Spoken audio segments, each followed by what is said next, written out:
Hello and welcome. What does stories say? I'm Dr. Pauline Baird. As you know, I'm a cultural bearer from the village of Buxton, Guyana. And I tell our family traditions, our hidden histories, whispered stories, practiced, sometimes long forgotten traditions. What does stories say? Well, this week or this month, I'm going to bring you a series called Bearing Witness. You see, I had taken myself back to my village after many years of living abroad and studying abroad, and I wanted to go back home to learn more about my village. And so I went at this time we call the Emancipation time. It's a time when we remember and celebrate our ancestors.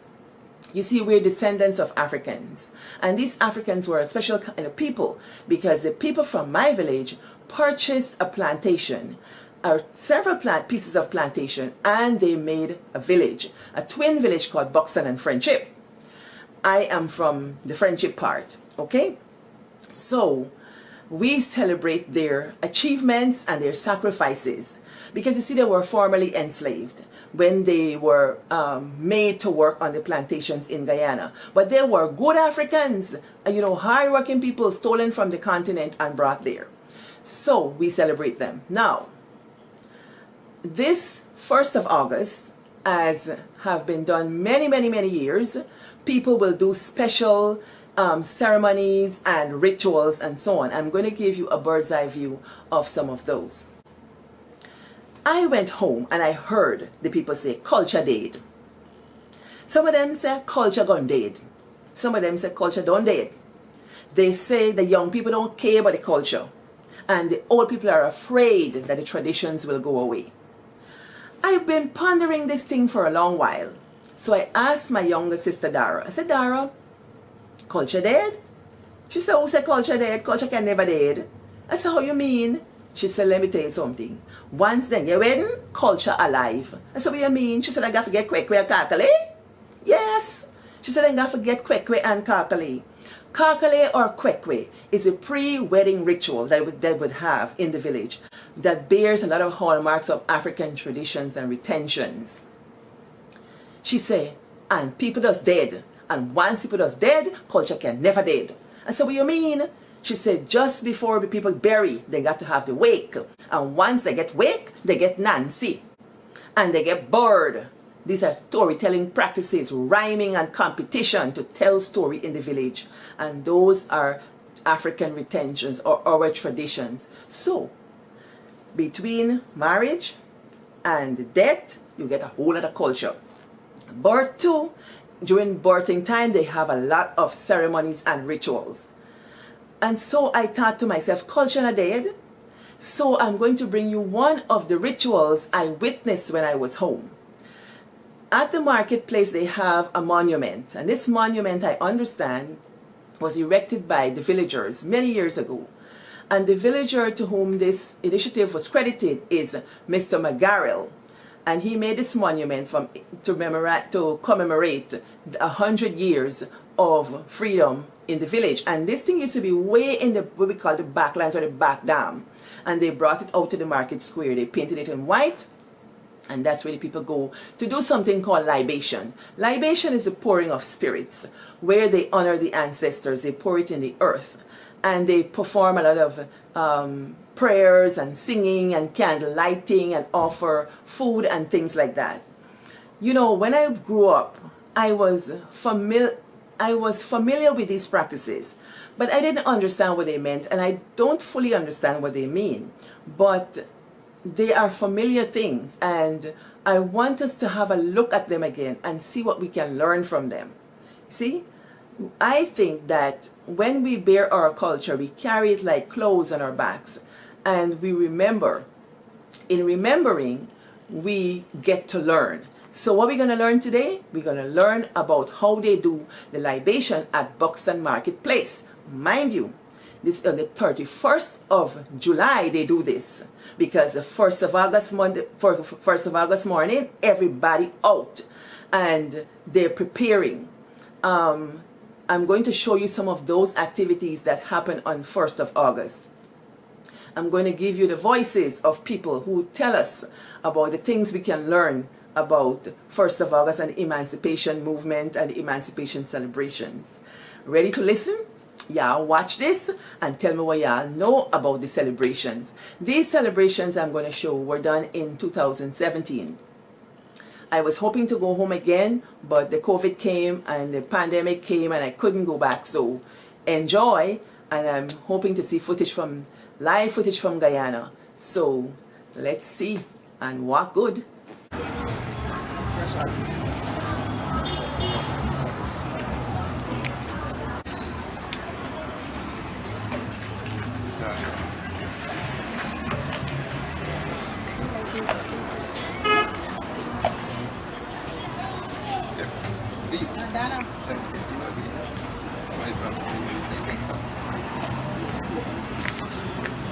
I say greetings, peace, and Sijambo to everyone.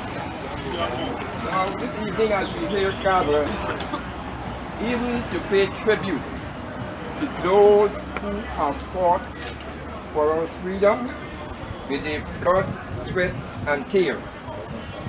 This evening, we give thanks to God for that spirit of the revolutionary spirit that He had given to our forefathers. That we could this evening so assemble here where our backs are free from lashes. Today we commemorate that day when they were set free.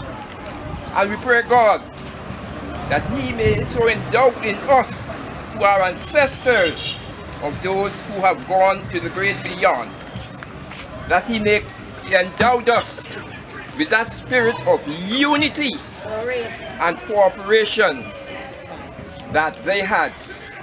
Because it was through that unity and cooperation that we could be here today in Buxton, BV, Victoria, and all those other villages. Because if there wasn't that unity, they would have failed. So this evening we come to give thanks to the great Almighty who had endowed them with such power and privilege that you and I could say we are free. But how are we free? We are free from the lashes and so forth. But we must be free mentally. So with that, we give thanks to God by singing the hymn, Faith of our fathers, living here. Faith of our fathers. In spite of dungeon fire,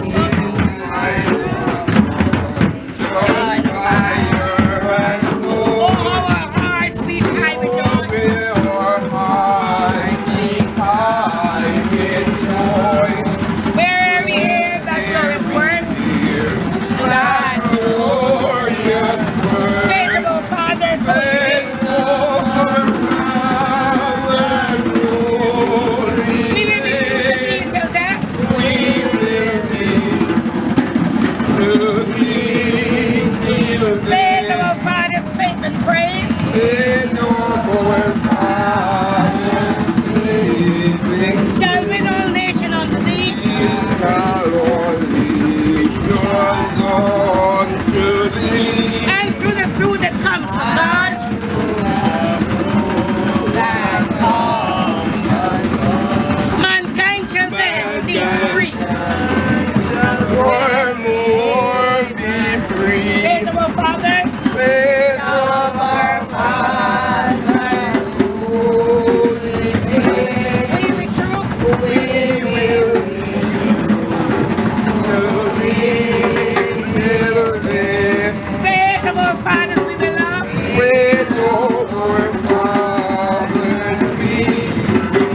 Mother Desiree has a drum corps for her church. And the young men and women beat the drums, even little boys and perhaps a little girl, you know, very young, 6 years old and up, they beat the drums. And the 31st of August, they beat from the afternoon until around midnight. And the next morning, they were up at 3.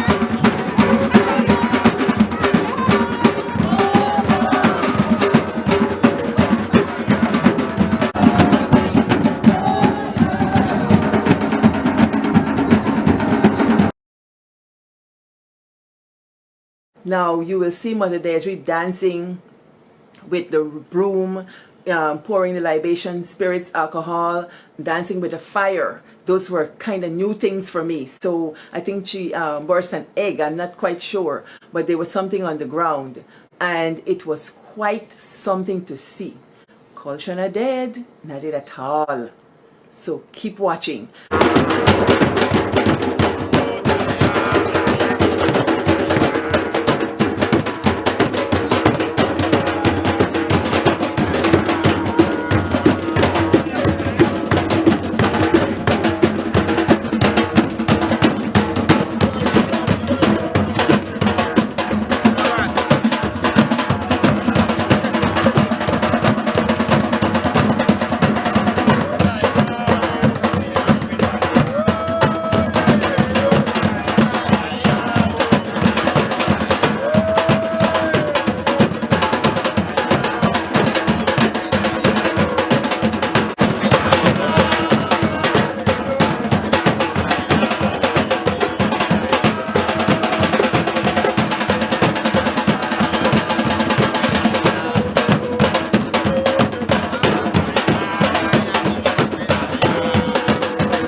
Also, I see some of my classmates Gloria Thomas, Ridley, and so many people there. And when I left the village, they were not involved in the church that way, but now they are. They are carrying on a tradition. And so at the end of that night, Gloria invited me to come with them and celebrate some more. Thank you so much. That was invaluable. I'm really, really glad I went. So they sing Kumbaya. They sing Africa, Mount Zion. They sing all these songs. Enjoy.